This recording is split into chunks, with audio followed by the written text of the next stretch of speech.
Terima kasih Anda masih bersama kami di Rumah Pemilu, Saudara. Pemilu yang akan digelar pada 14 Februari 2024 mendatang jadi kesempatan bagi kita untuk menggunakan hak pilih. Nah, sebagai tanda Anda sudah menggunakan hak pilih, Anda wajib mencelupkan salah satu jari ke tinta pemilu yang berwarna ungu kebiruan. Nah, tapi tahukah asal-usul tinta pemilu dan juga apa sebenarnya tujuannya?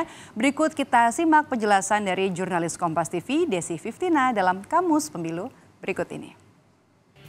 14 Februari 2024 adalah waktunya rakyat Indonesia menggunakan hak pilihnya di pemilu serentak nanti.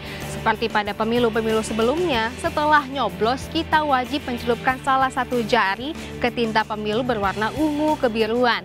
Tapi sudah tahukah Anda asal-usul dari tinta pemilu dan apa tujuannya menggunakan metode celup tinta? Yuk kita telusuri sama-sama. Kewajiban mencelupkan jari ke tinta ungu bertujuan untuk menandakan mana pemilih yang sudah menggunakan hak suaranya, sehingga bisa menghindari kecurangan adanya pemilih yang memberikan suara lebih dari satu kali.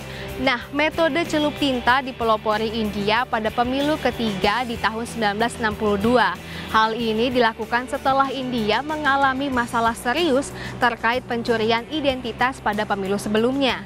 Selain India, negara lain ikut menerapkan metode ini, seperti Malaysia, Turki, Mesir, Filipina, Afghanistan, dan tidak ketinggalan Indonesia. Di Indonesia, metode celup tinta pertama kali dilakukan pada tahun 1995 pada era Orde Baru. Nah, tinta yang digunakan juga bukan sembarang tinta, melainkan tinta dengan spesifikasi khusus. Di antaranya adalah punya daya lekat kuat, serta tidak mudah terhapus air, sabun, ataupun cairan alkohol. Awalnya, tinta pemilu mengandung senyawa perak nitrat. Senyawa ini membantu tinta melekat pada lapisan kutikula kuku dan epidermis kulit. Namun, penggunaan senyawa perak nitrat dengan kadar tinggi dapat beresiko pada kesehatan. Untuk itu, KPU pun memiliki sejumlah spesifikasi lain dalam pembuatan tinta pemilu.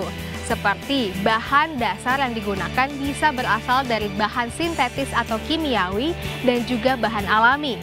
Nah, senyawa perak nitrat sebagai bahan kimiawi bisa digunakan asalkan kandungannya hanya 3 sampai dengan 4% saja. Sedangkan untuk bahan alami bisa menggunakan gambir, kunyit, getah kayu, dan bahan campuran lainnya.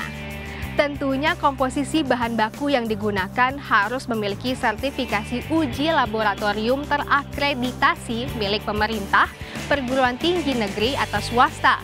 Tidak hanya sampai di sini saja, tinta pemilu juga harus memiliki sertifikasi aman untuk digunakan dari kementerian atau lembaga yang membidangi urusan obat dan makanan.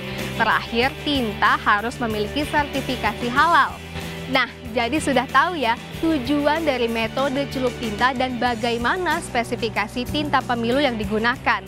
Meskipun celup tinta merupakan metode konvensional, namun masih dipercaya mampu menjaga pemilu dari kecurangan pemberian suara lebih dari satu kali. Yuk sama-sama jaga pemilu 2024 dari kecurangan dan jangan lupa datang ke TPS untuk gunakan hak suara Anda.